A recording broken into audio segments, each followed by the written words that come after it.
ఎప్పటి నుంచి ఆయనతో సంబంధం ఏర్పరచుకోవాలి? సరుకంత అయిపోయినాక. ఏమయ్యా? సరుకంత అయిపోయాక.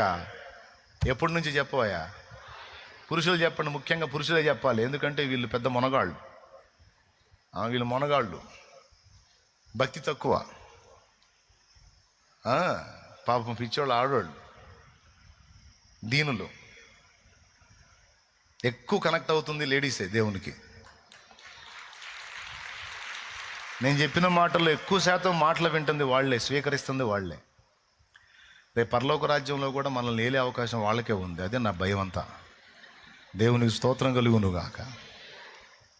మొదటివారు కడపటివారు, కడపటివారు మొదటివారు. అంటే మొదట సృష్టించబడింది పురుషుడా స్త్రీయా? తర్వాత సృష్టించబడింది. ఇప్పుడు దాన్ని ఇందాక చెప్పిన వచనం ప్రకారం చూడండి. మొదటివారు, కడపటివారు.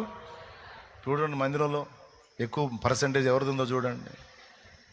భక్తికి ఎవరు ఎక్కువ కనెక్ట్ అయ్యారో చూడండి. యేసయ్యని ఎవరు ఎక్కువ ప్రేమిస్తున్నారో చూడండి.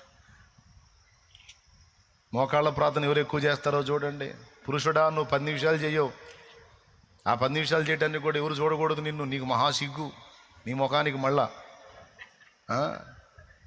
సిగ్గు.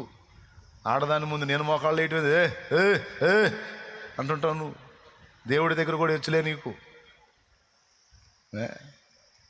దేవుడి దగ్గర కూడా ఎచ్చులే. ఆమెకి ఏ ఫీలింగ్ లేదు, హాయిగా మోకాళ్ళు వేసిద్ది, ప్రార్థన చేసుకుంటుంది.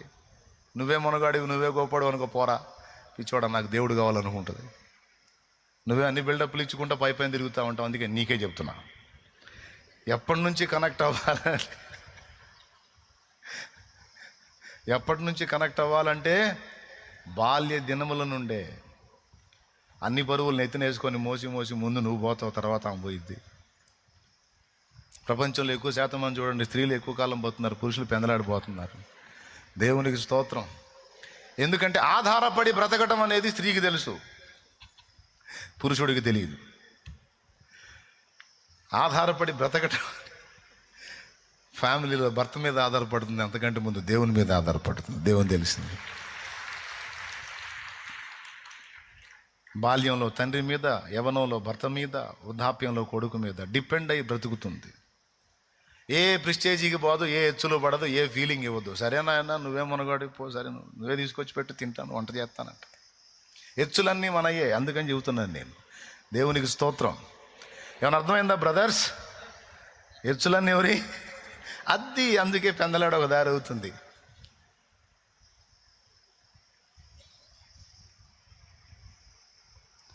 విచిత్రం చెప్పన, మనకంటే ఎక్కువ వర్క్ చేసేది ఎచ్చులు పడదు. మళ్ళీ నీతో పాటు ఆఫీస్కి వెళ్ళి ఆమె కూడా జాబ్ చేసి వచ్చేది, నీతో పాటు సంపాదించింది.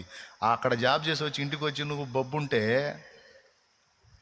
అక్కడ వర్క్ చేసి వచ్చి మళ్ళీ ఇంటికి వచ్చి పాత్రలు దోమి, పిల్లల్ని రెడీ చేసి, బట్టలు శుభ్రం చేసుకొని, ఇల్లు శుభ్రం చేసి, మళ్ళీ నీకు రెడీ చేసి లే తిను అంటది. నీతో పాటు డ్యూటీ చేసింది ఆమె కూడా, కానీ ఇంటికి వచ్చి మళ్ళీ అంతవరకు చేసింది. చూడండి, ఫిజికల్గా ఎవరు పర్ఫెక్ట్గా ఉన్నారో చూడండి, కానీ ఎచ్చులు పడిద్దా, ఫీలింగ్ ఇచ్చిద్దా? ఎవరో అరా కొరా ఉంటారు, కానీ ఎక్కువ శాతం మంది అలా ఫీలింగ్ ఎవరు. భర్తకు చేదోడు బాదోడుగా నేను కూడా హెల్ప్ చేయాలి అని చేస్తుంది, మళ్ళీ ఎంతో ఫీలింగ్ ఇవ్వదు. పిల్లల్ని చక్కబెట్టిద్ది.